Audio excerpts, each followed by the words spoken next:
watching West Dakota Fox News at 9 with Anna Schleisman and meteorologist Henry Blakes. Your first news of the night starts right now on West Dakota Fox News at 9.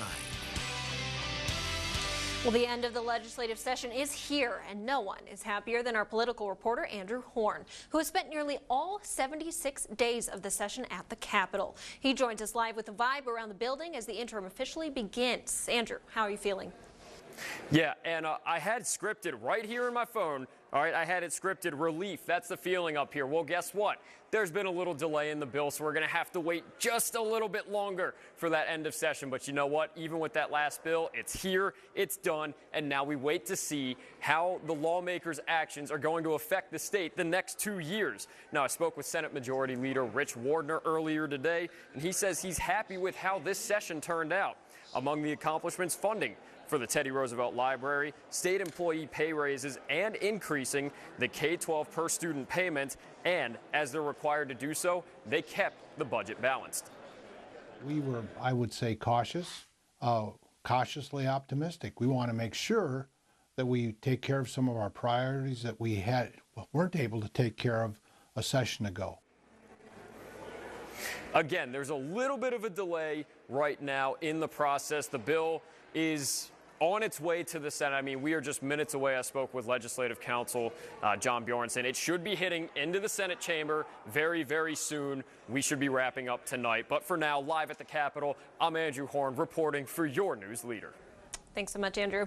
Well, before they signed off for the session, lawmakers found a compromise on lowering penalties for possessing marijuana, but they didn't fully decriminalize it. If Governor Burgum signs the new law, a person caught with less than half an ounce of marijuana would only get an infraction.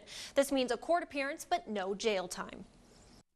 Bring it lower, you know, the people just voted against legalizing, and to bring it lower is you know, getting pretty close to that. So this just seemed to be the right balance.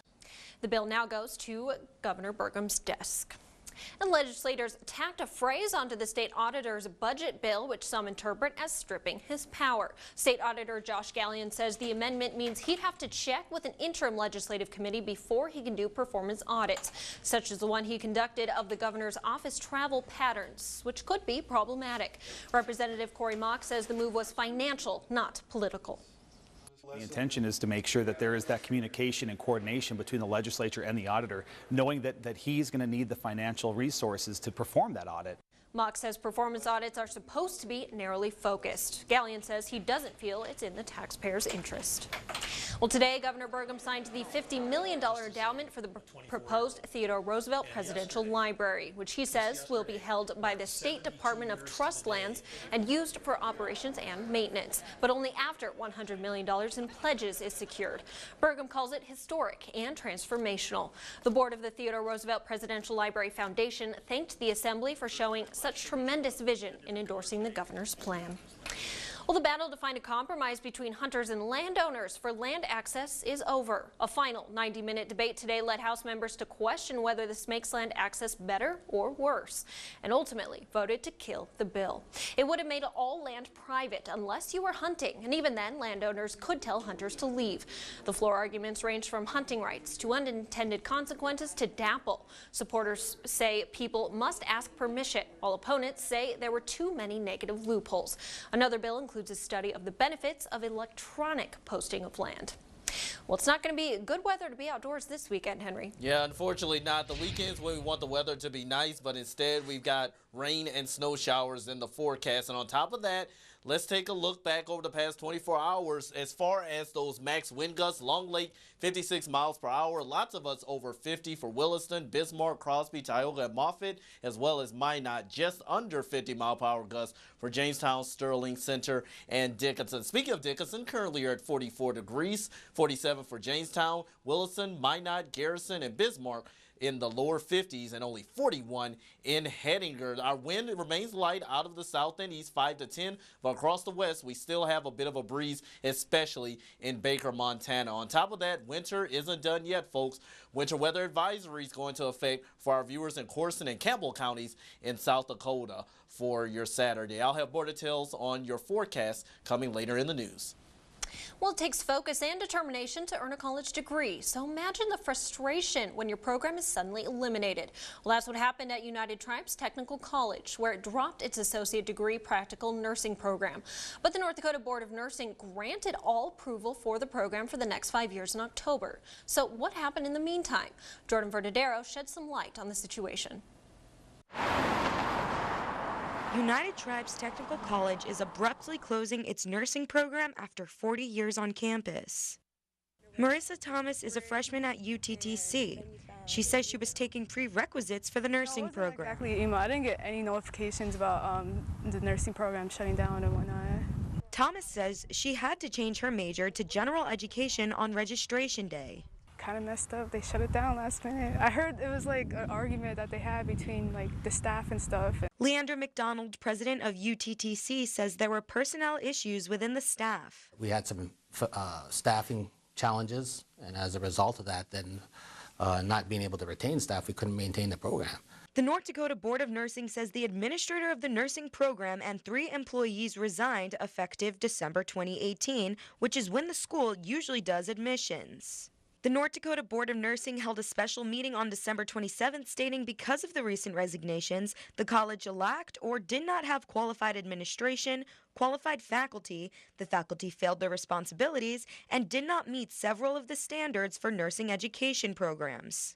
D. Arlen Bauer said she was hired in December 2018 to fill the RN chair and help lead a teach-out program to help the last 8 students graduate this May. The other piece of it was they put on hold admitting any students into the program until a decision was made. Well, the decision was made to close the program. Stacy Fenning of the North Dakota Board of Nursing says the program was doing well and met all necessary standards before all the staff left. We had the program on track, and it was unfortunate that the personnel issues did occur, but you know, that's just how it is. McDonald says it's been difficult to get new staff in the middle of the school year, but we're able to get 1 professor to return. Lisa Azure, Vice President of Academic Affairs, says another former professor also wanted to come back, but they didn't need her because they had already filled the position. Having been friends with the last 2 directors for this program, I know how difficult it's been to get and to keep qualified nursing faculty. And in fact, that struggle's true for all the nursing programs in the state. Do you think you could have prevented these internal conflicts? I don't know. You know, and I think that each personnel issues are always a challenge, I think, for any organization.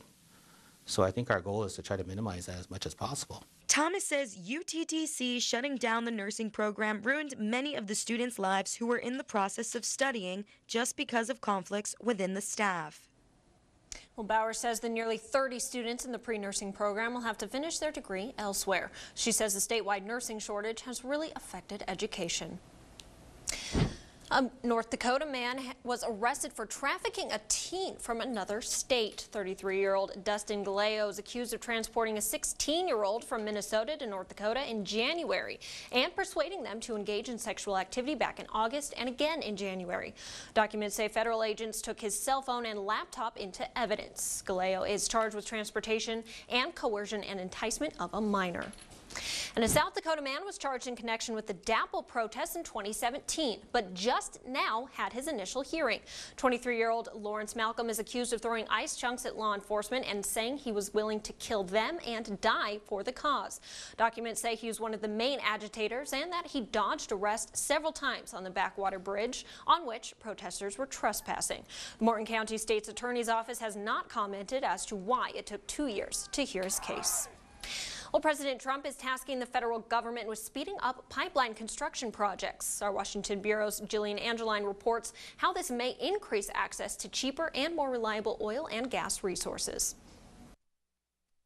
Americans are paying too much for energy, according to Deputy Secretary of Energy Dan Brouillette. And the reason that they do that is because the infrastructure in the United States is very inefficient. Brouillette says the president's executive order issued earlier this month will streamline permitting processes to get pipeline construction projects up and running faster across the country. You know, as we look at the Permian Basin, for instance, if we look at Texas and we look at the amount of oil and gas that's being produced there, it is absolutely phenomenal.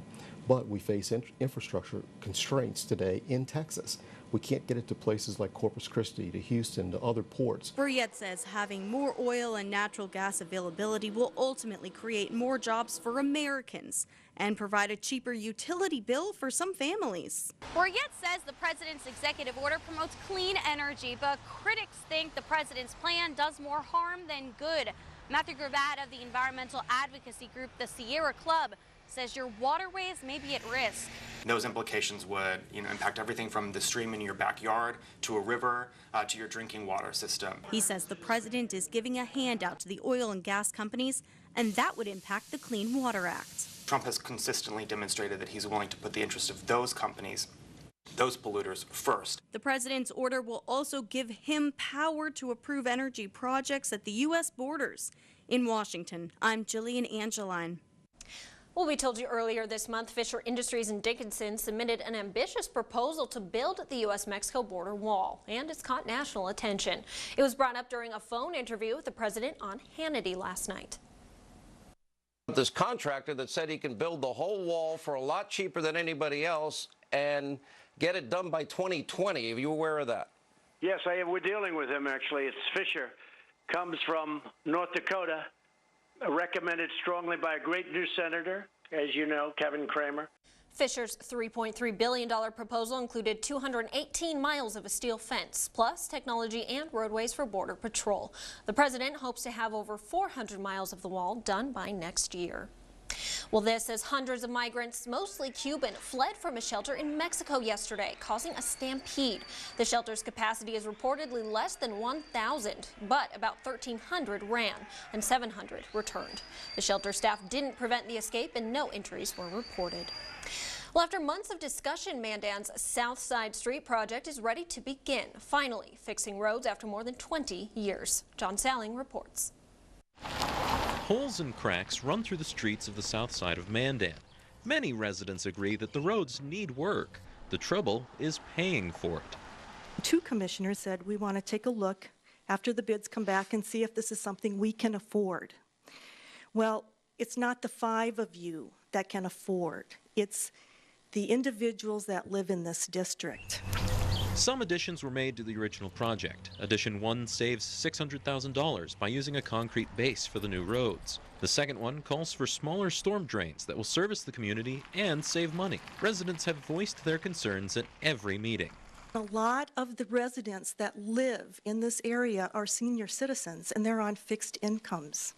And they are stressing out about how they are possibly going to pay for this special assessment. The final price tag comes to about $158 per foot of street front for the residents. In Mandan, I'm John Salling for your news leader. Well, after Mandan sold their last location, Huntington Books is reopening. Doors opened at 105 3rd Avenue Northwest on April 15th with a coffee corner at the front. And work is still underway, so the grand opening celebration is scheduled for May 9th. Well, the benefits of Gabber mean more than we know. We'll meet two recipients of their generosity after the break. And it looks like we have moisture moving into the region already. Stick with us and I'll let you know how this will impact your weekend.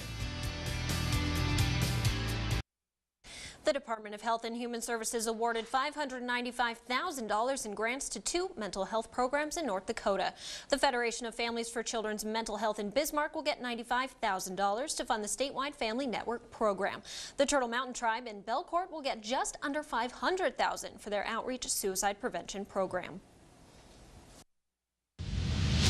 Without Gabber, I don't know where I would be. Trevor Vanette lives by himself in an apartment in Bismarck, which has only been made possible by the generosity of Gabber, who's been helping him for over 20 years. With their help, he's been able to purchase the thousands of dollars of equipment he needs, including a shower chair, backup manual wheelchair, and a Hoyer to get him out of bed. Vanette attends the event every year and hopes tomorrow they can break the $500,000 mark. One of this year's Gabber stars is Frederick White, who isn't letting cerebral palsy keep him down. Frederick likes to run, throw the frisbee, swing on the monkey bars, and draw the Grinch. His mom, Jessica, says the medical bills can pile up, making them feel hopeless. But with the help of Gabber and the community, they've been able to get him the care he needs. And this summer, he gets to join a soccer league for the first time. He's He's just such an inspiration. Good job. It's like we think we have it bad, and I mean, it could be so much harder, and I just look how he pushes through, and it's just really awesome. And as the Grinch's heart grows, so does Frederick's will to pedal forward. The event starts tomorrow morning at Legacy High School. Thanks so much, Max. Well, it's a good thing Gabber is indoors. Henry, how's that precipitation looking? Precipitation looking pretty likely over the weekend. We need to get ready for that, but for right now, conditions remain dry, and if you are heading out this evening, no problems, except if you're around the Hettinger area. Let's start out with our first warn Sky Tracker radar and satellite. You're going to notice that we are talking about a little bit of activity out there, mainly across the Glasgow area and far southwestern North Dakota. Let's move in a little bit closer, and you're going to notice that much of this is not even reaching the ground yet. But that is going to change tonight into the morning hours. But anywhere from Halliday to Dodge, Golden Valley, and the Zap, likely some light sprinkles coming down, but elsewhere not much reaching the ground just yet, possibly even make its way into Killdeer and Dunn Center. But we are getting reports of showers in and around Hettinger, that first batch moving to the south and east, but there will be more widespread showers in the form of rain and snow coming tonight. Highs for today, mostly in the mid to upper 50s and lower 60s. 61 for both Minot and Bismarck. Bismarck 51 now, 50 degrees, and Minot 52 for Williston. Already down into the low to mid 40s for Hettinger and Dickinson. The wind mostly out of the east, 5 to 10, but across the southwest, a little bit breezier, especially Baker has been blustery all day with that 23 mile per hour sustained wind, 16 mile per hour sustained wind in Hettinger. On top of that, we have winter weather advisories that go into effect for viewers in Corson and Campbell County for midnight tonight and continuing through 9 a.m. Central Time, because not everyone, but residents in some of these counties may potentially get anywhere from 3 to 5 inches of new snow, and that's going to start overnight as moisture becomes more prevalent. Notice that as cold air plunges in, we will start seeing more of a transition from rain to a rain-snow mix, so we're talking about the chance of wet snow across the southwest. This is system number 1, showers for the second half of the day across the north, and we're talking about the chance of some light accumulation for the far southwestern part of North Dakota, but South Dakota, that's another story. System number 2 impacts us Saturday night into Sunday morning with rain and some wet snow at times mixed in with a bit of accumulation likely, this time more for North Dakota. So what are we talking about for Saturday night into Sunday's storm? Well, potentially a couple of inches, 1 to 3 along and north of Highway 2, along Highway 200, but mainly north of the Bismarck-Mandan area. As we take a look at our 7-day outlook, you are going to notice we've got several wet and chilly days ahead before things start to warm up and shape up by next Friday. Thanks, Henry. Well, rush hour turned deadly in Colorado yesterday. We'll have the details next.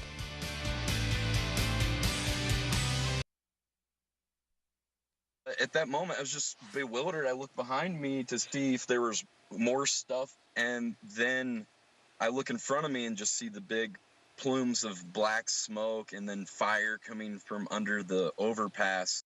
A witness recount of the deadly crash on I-70 in Colorado yesterday. A semi plowed into standstill rush hour traffic, causing a fiery scene involving 28 vehicles and killing 4 people. The driver of the semi says his brakes failed and he's charged with vehicular manslaughter. Well, compromising on how to fix health insurance is proving difficult as Democrats and Republicans push opposing plans. But as Washington correspondent Kyle Madura explains, one senator proposes changing the focus.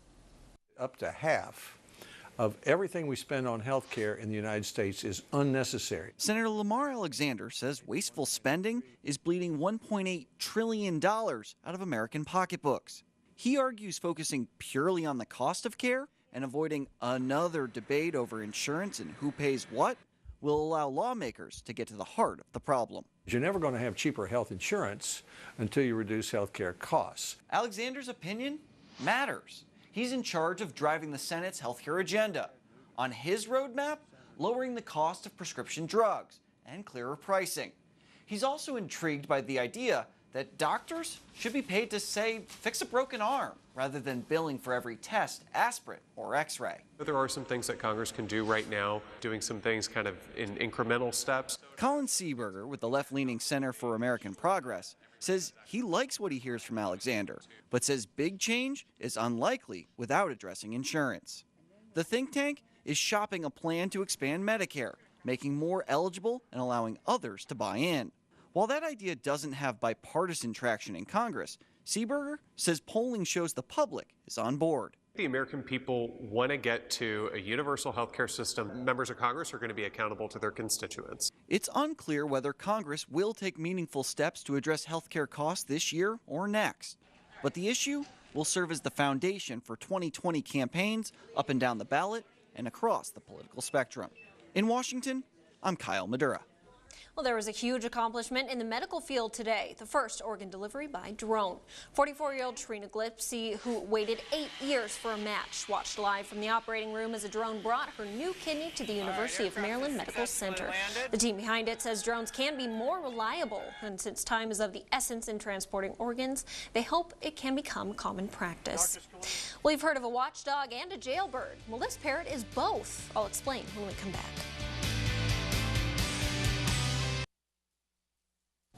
A parrot in Brazil was arrested for repeatedly yelling, "Mama, police," as cops closed in on a drug raid. Police did successfully arrest a man and a teen girl for dealing crack and will release the parrot to a zoo. How about that 7-day, Henry? Chance of showers over the weekend and cooler temperatures, but by this time next week, we will be back in the 60s. All right, have a great weekend.